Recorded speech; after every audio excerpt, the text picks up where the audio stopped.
আগামী 5 দিন ত্রিপুরায় ভারী থেকে অতি ভারী বৃষ্টিপাতের সম্ভাবনা রয়েছে বলে ঘোষণা দিল হাওয়া অফিস। এদিকে টানা 3 দিনের বৃষ্টিপাতে গোটা রাজ্যে জনজীবন ভীষণভাবে প্রভাব ফেলেছে।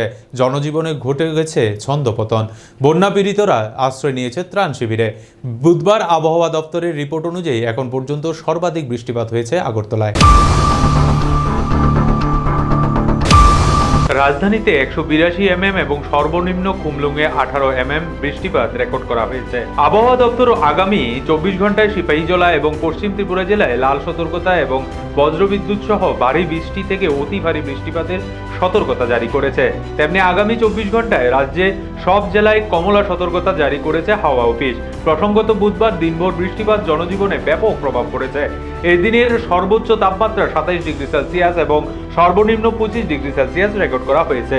বুধবার সকালে সর্বনিম্ন তাপমাত্রার সব জেলায় স্বাভাবিকের কাছাকাছি ছিল। মৌসুম বিভাগ জানিয়েছে এদিন সকাল থেকে সন্ধ্যা 7টায় পর্যন্ত আগরতলায় 182 mm বৃষ্টিপাত রেকর্ড করা হয়েছে। তেমনি পশ্চিম ত্রিপুরা জেলায় এডিনগরে 175 mm, লেম্বুচড়ায় 104.2 mm, বজ্রংনগরে 59 mm, ডিএম অফিসে 123 mm, সচিবালয়ে 95 mm এবং কুমলুঙে 18 mm বৃষ্টিপাত রেকর্ড করা হয়েছে। তেমনি সিপাহীজলা জেলার সোনামুড়ায় 47 mm, বিশালগড়ে 40.6 mm, বিশ্রামগঞ্জে 56 mm, গজারিয়ায় 35.8 mm এবং সোনামুড়ার মোহনবুগে 36 mm বৃষ্টিপাত রেকর্ড করা হয়েছে। খোয়াই জেলায় 82 mm, গোমতি জেলায় উদয়পুরে 41.2 mm, অমরপুরে 93.2 mm, করবুকে 153 mm বৃষ্টিপাত রেকর্ড করা হয়েছে। দক্ষিণ ত্রিপুরা জেলার বিলোনিয়ায় 72 mm, বগাভাত 74.5 mm বৃষ্টিপাত রেকর্ড করা হয়েছে। তেমনি উত্তর ত্রিপুরা জেলা পানিসাগরে 45 mm, কাঞ্চনপুরে 48.2 mm,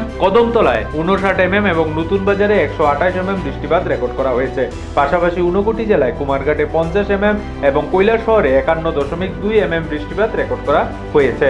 ধলাই জেলায় ছাউমনুতে 62.1 mm, গন্ডাছড়ায় 109.5 mm, কমলপুরে 79 mm এবং মনুঘাটে 56.2 mm বৃষ্টিপাত রেকর্ড করা হয়েছে।